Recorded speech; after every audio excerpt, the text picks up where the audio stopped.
बाबु, तपाईलाई जसले यो हालत बनाएको छ नि उसले सजाय पाउनै पर्छ। जुन समाजमा हामी नारीहरूलाई कमजोर सम्झेर पैताला मुनि दबाइरहेका छन्, अब हामी आफै लड्नुपर्छ आफ्नो हक अधिकारको लागि।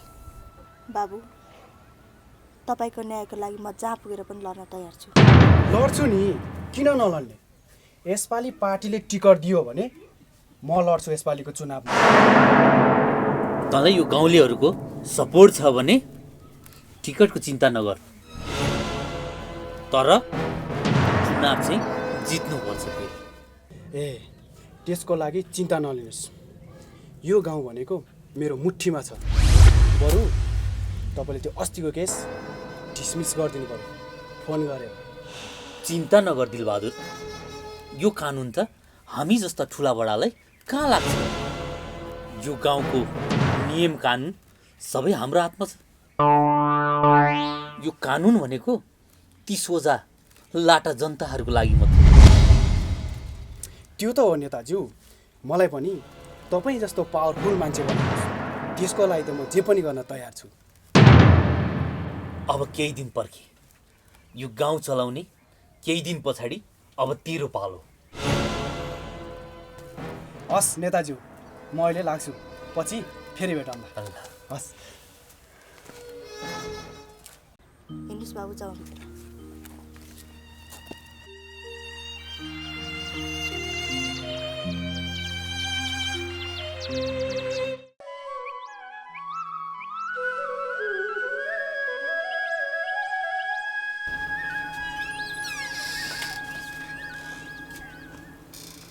यत्रो दिन भइसक्यो हामीले न्याय नपाएको। अब हाम्रो गाउँको नेतासँग कुरा राख्न जानु पर्यो। न्याय दिलाउनुहुन्छ कि हामीलाई?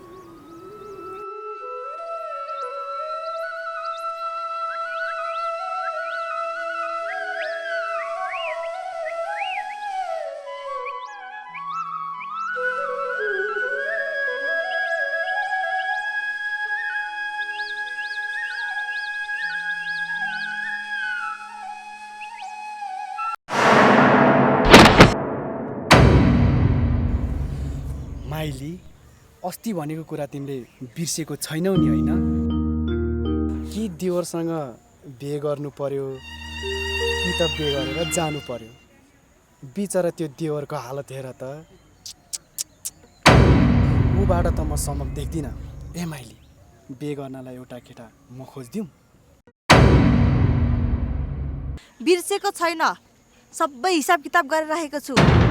एक दिन तिमीहरू सबैसँग बदला लिनेछु। मलाई बिहे गर्न कुनै केटा आवश्यक छैन। मेरो श्रीमान अझै जिउँदै हुनुहुन्छ, बुझ्नुभयो?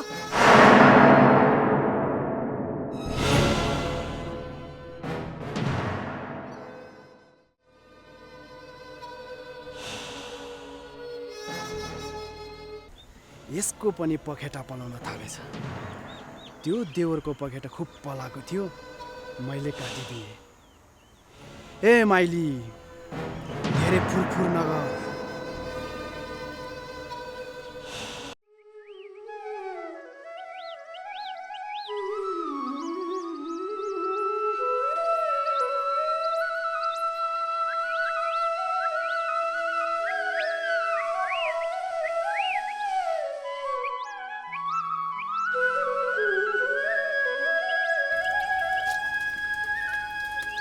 नमस्कार हजुर।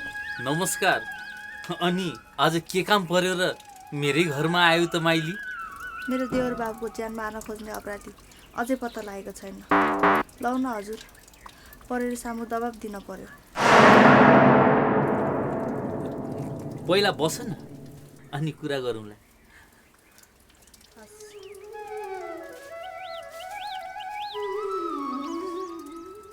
त्यसको लागि चिन्ता नगर, बरु अलि ओराउ न।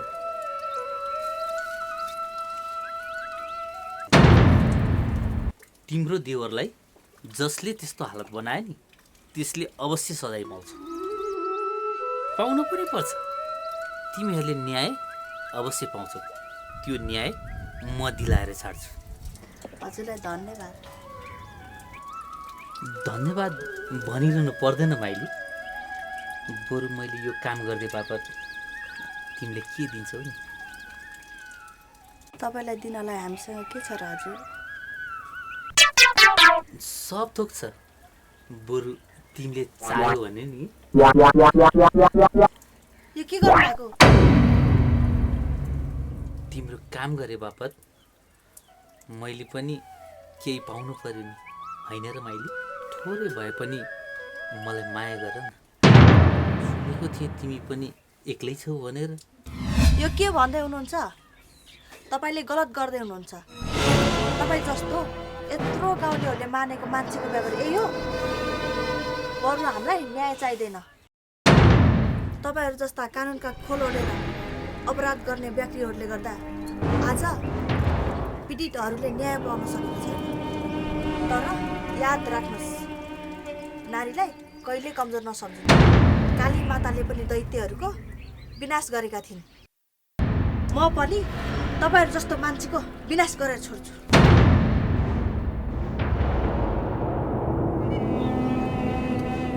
म पनि हेरौँला के गर्दो रहेछस्।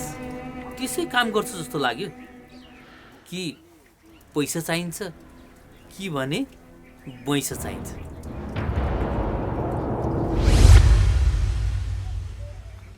त्यो लट्टेलाई फोन गरेर बोलाउनु पर्यो। मेरो त काम तमाम गर्नु छ।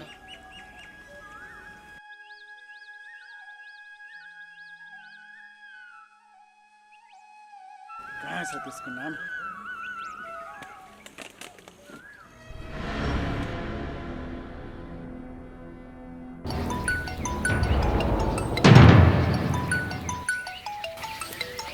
साला कसको फोन आयो?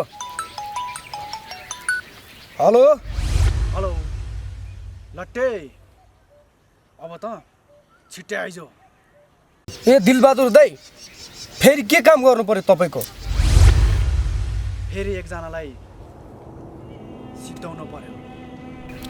त्यसको लागि चिन्ता नगर्नुहोस्, म आइहालेँ।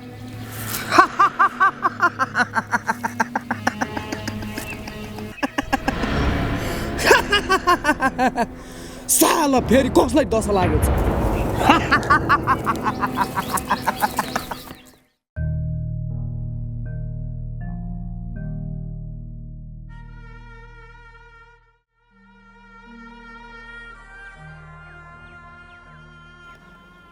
यो गाउँमा त ठुला ठुला मान्छे र पैसावाला मान्छेको मात्रै काम लाग्दो रहेछ।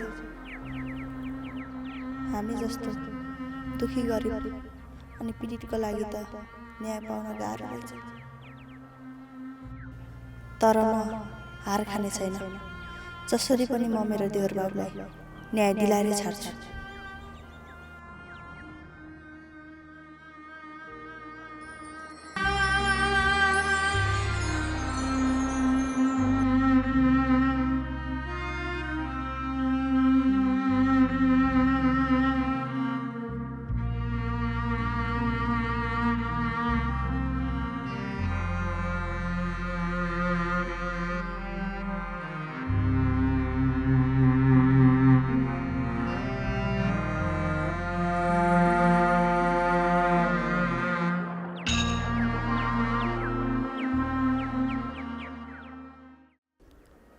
हामी छोरी मान्छेलाई यी पुरुषहरूले किन यति स्वार्थी नजरले हेर्छन्?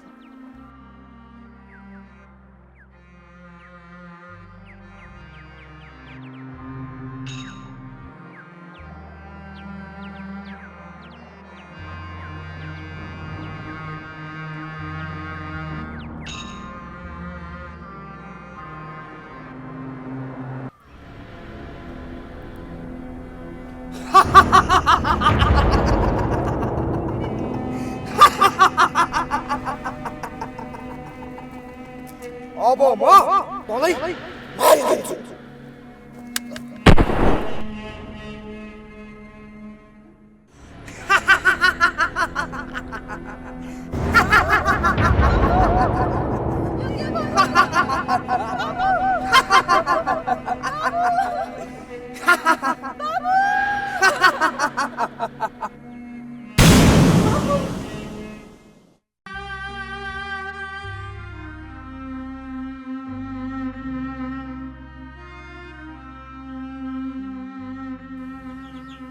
नराम्रो सपना देखेँ बा हामीलाई के हुने हो कि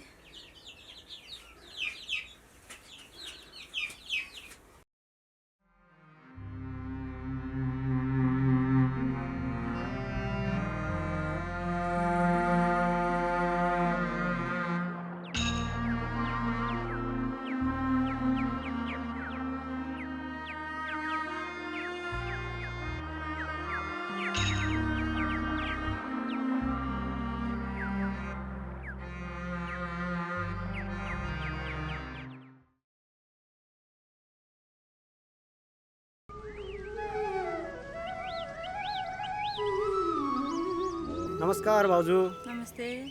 कता लाग्नुभयो हजुर? यतै परतिर जान लाग्यो। अनि बाबु कता जान लाग्नुभयो नि तपाईँ? दाईसँग भेट्नुपर्ने थियो भाउजू। जान लाग्यो त्यही भएर। दाई कता हुनुहुन्छ साँच्चै? ए हो र? दाइ त घरमा हुनु न त बाबु। कहाँ जानुभयो र? कहाँ भन्नु, पार्टीको काममा जानुभएको छ। आजभोलि त घरमा बासै छैन। ए ल खतम भयो नि। बाबु अब बिहे गर्ने होइन? उमेर त भइसक्यो त। बिहे त गर्ने भने भाउजू हजुर जस्तो राम्री पायो भने। के भन्नुहुन्छ? म त्यस्तो राम्रो छु र? त्यसैले त भनेको नि, हजुर जति उमेर ढल्किँदै गयो त्यति राम्री हुनुभएको छ। बाबु पनि ठट्टा गर्नुहुन्छ। म लागे।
बसेको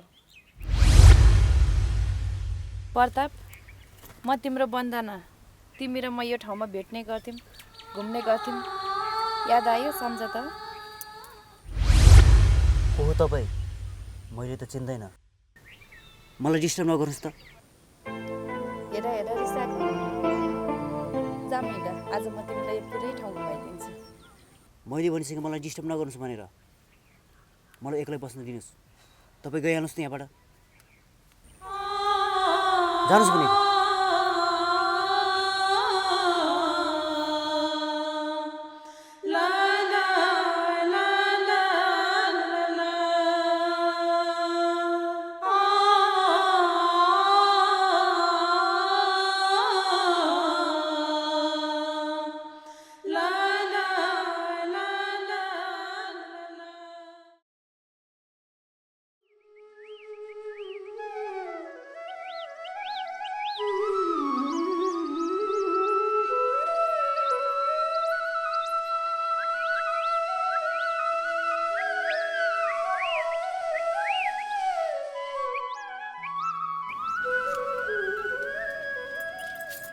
बाबु पनि कता जानुभएछ? म पनि एकछिन थोरै काममा जानु।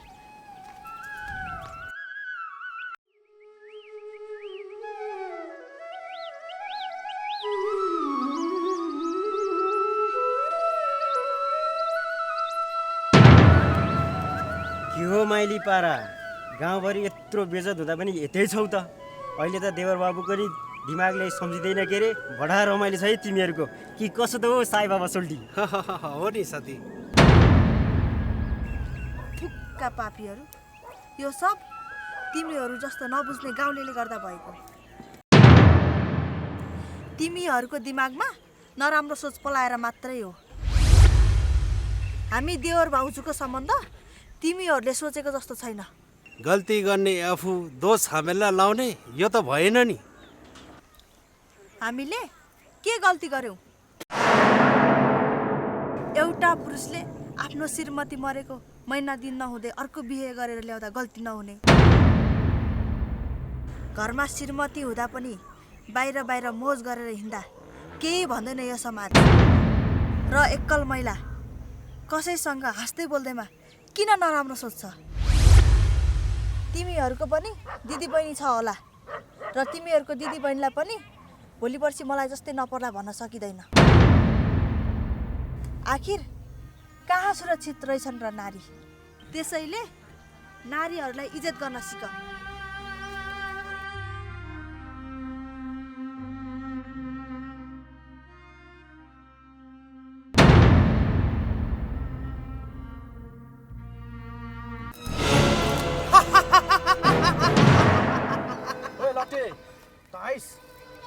आए हजुर, भन्नुहोस् के काम गर्नु पर्यो? त्यस्तो त केही पनि होइन। जा त्यो भाउजूलाई सिधाइदे।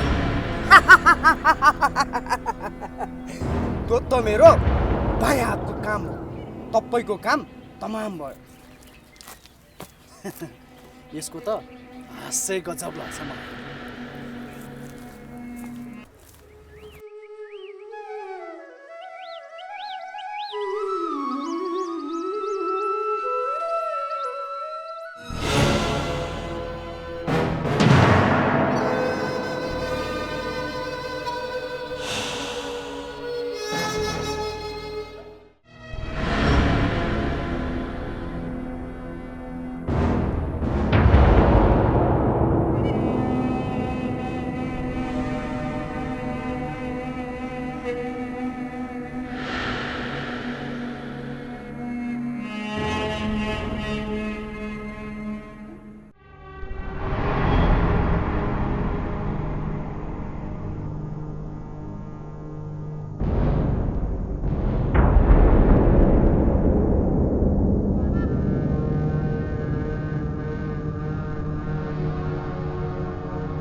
भन्नुहोस् नेताजी, मलाई तपाईँ यहाँ किन बोलाउनु? काम छ। तेरो पनि दुश्मन एउटै अनि मेरो पनि एउटै। त्यो भाउजूलाई जसरी पनि तलाउनु पर्यो। त्यसको लागि तपाईँ चिन्ता नलिनुहोस्, मैले मान्छे पठाइसकेको छु। केही समयपछि त्यो भाउजूको लास भेट्छ। ए दिलबहादुर, त्यसलाई रोक रोक। किन नेताजी? अहिले नै त्यसलाई मार्यो भने हामीलाई धेरै गाह्रो पर्छ। हस् नेताजी, एकछिन है।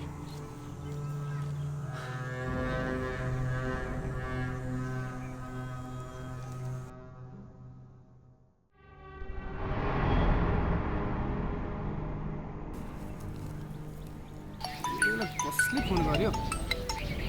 हेलो? ओ लट्टे, हजुर हजुर हजुर। त्यसलाई गोली नठोक, त्यसलाई पछि सोचौँला। अहिले त त्यहाँबाट फर्किए। Okay sir, okay.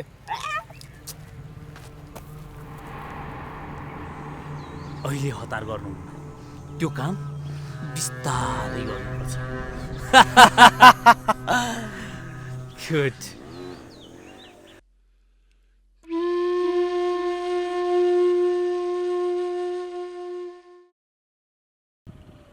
अन्याय भएको देखि पनि नदेखे जस्तो गर्नु पाप हो भन्छन्, तर हामीलाई कस्तो जालमा पार्यो, केही बोल्न सकेको छैन।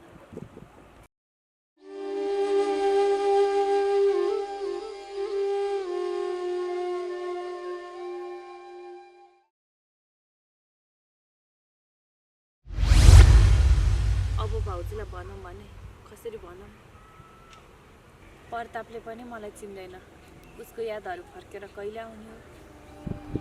एकछिन भाउजूलाई भेटेर जानुपर्ने।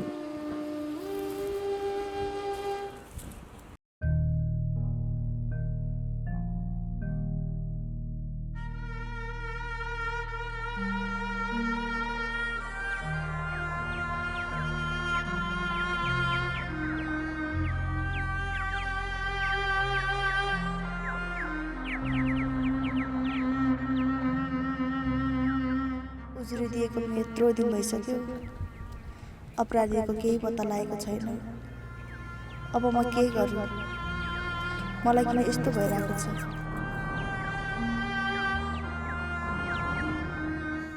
कि देवरसँग बिहे गर्नु पर्यो कि त बिहे गरेर जानु पर्यो? बिचरा त्यो देवरको हालत हेर त। सन्तोक छ बरु तिमीले चाह्यो भने यो के गर्नु भएको? के हो माइली पारा, गाउँभरि यत्रो बेजत हुँदा पनि यतै छौ त। अहिले त देवर बाबुको नि दिमागले सम्झिँदैन के रे? बडा रमाइलो छ है तिमीहरूको। कि कसो त हो साई बाबा सोल्टी? हो नि साथी। के नारी भएर जन्मिन हाम्रो गल्ती हो र? किन यो समाजले बुझ्दैन? यो गाउँलेहरूको कति पैसाहरू बस्नु, देवर बाबु पनि यस्तो हालत छ। अब त आर्थिक अवस्थाले पनि घेर्न लाग्छ। ए भगवान्, हाम्रो रक्षा गर। भाउजू, यति भगवान् छन् भने हजुरहरूको रक्षा अवश्य गर्नेछन्, चिन्ता नलिनुहोस्। वन्दना, तिमी आयो? आऊ बस। देवर बाबुलाई कतै देखेनौ? पर भेटेको थिएँ, मसँग त बोल्नै चाहेन। भाउजू, मलाई त चिन्ता लागिरहेछ। भा मलाई सधैँभरि नचिनेको हो कि? वन्दना, चिन्ता नगर, सबै ठिक हुन्छ। बरु उसँग नजिक भएर फेरि उसको मनमा माया जाग्यो। भाउजू, यो सम्भव छ र? सम्भव छ। पुरानो यादहरू मात्रै गुमाउनु भएको, नयाँ कुराहरू त सबै याद हुन्छ।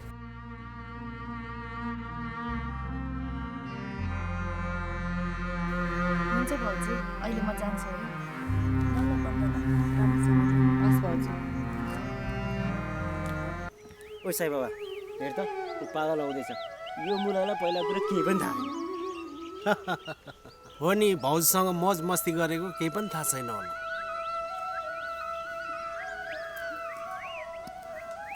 कोही पागल, आजभोलि भाउजूसँग भएको छ कि छैन काम? खेतबारीको के?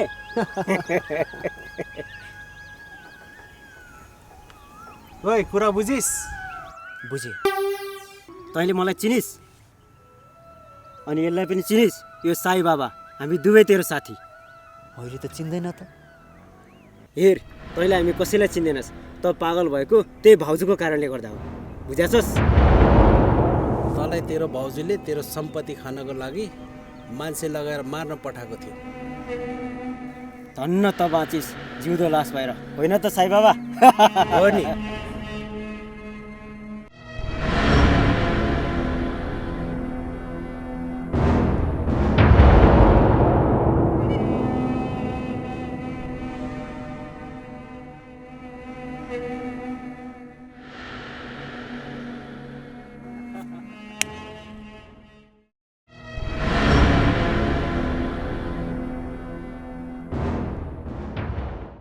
भाउजू,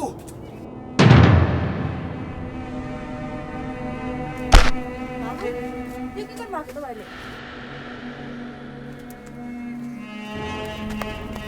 यो घरबाट निस्केर गइहाल्नुहोस्।